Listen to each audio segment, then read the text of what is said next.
This could be the last stand for vaping. The vape industry currently stands on the edge of complete demise thanks to regulatory overreach. However, two congressmen, Reps. Tom Cole (ROK) and Sanford Bishop (DGA), recently introduced legislation, which, if passed, may grant the e-cigarette industry a much-needed reprieve. Over the past year, the Food and Drug Administration (FDA) has targeted the e-cigarette industry, using false claims and fear-mongering to pass regulations that will likely put the majority of the industry out of business. The new regulations were, of course, created in the name of protecting the American people from a potentially dangerous product. In reality, however, the only entity actually protected by these new laws is Big Tobacco.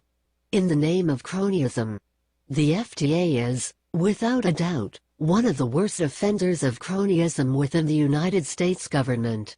And considering the size and scope of our federal bureaucratic system, this title is not easily earned. The FDA's allegiance to the tobacco industry has been demonstrated by its willingness to help squash its competitors by any means necessary.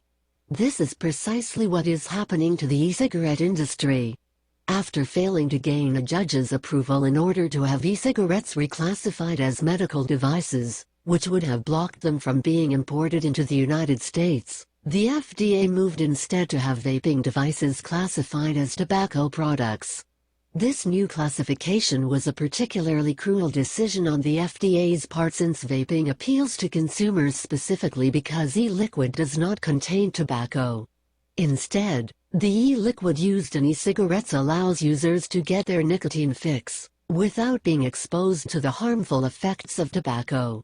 Since e-cigarettes will now be regulated as tobacco products, each unique device would be subject to a burdensome pre-approval process before vendors could legally sell these products to consumers. In order to get pre-approval from the FDA for each vape-related product, e-cigarette entrepreneurs would have to endure a 500-hour process and pay upwards of $300,000. The FDA's motives became painfully obvious when it was discovered that under the new and costly regulations, 99% of the e-cigarette industry would be completely wiped out. The only vape products that would be allowed to bypass the new regulatory process would be those that were on the market prior to 2007. This date is of particular interest since only big tobacco companies had vape products on the market before 2007. Vaping saves lives.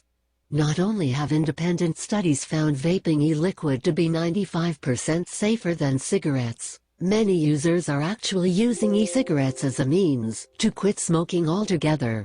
In a recent study published in Nicotine and Tobacco Research, vaping e-liquid instead of cigarettes could potentially lead to a 21% decrease in smoking-related deaths for those born after 1997.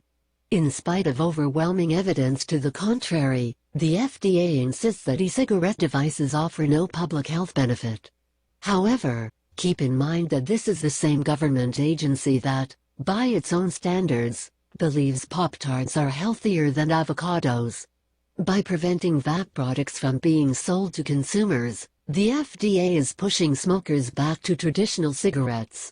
Fortunately, the Cole-Bishop legislation seeks to help Americans have continued access to products that help them avoid many of the health risks associated with smoking cigarettes. A short-term solution.